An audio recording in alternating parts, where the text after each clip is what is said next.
What's up, Team Alintin Vlog sa aking mga new followers. Maraming salamat po sa inyong pagbabahagi ng aking content. So anyway, nandito po tayo sa mga sweets or desserts. May matutuwa ka dito pa. Akala ko bombilya, pero mango. Mango, pomelo, sago. So ganito yung packaging nila, or diba? So nakalagay po siya dun sa may tubig na may yelo.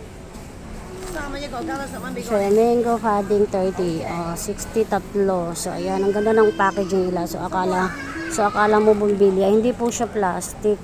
Hindi po siya babasagin. Plastic po siya. Ayan. Nakakatuwa yung packaging. Diba? So, talaga naman nakakatuwa. Mango pudding, mango sago, pomelo. Ayan. So, ito naman is mango pudding.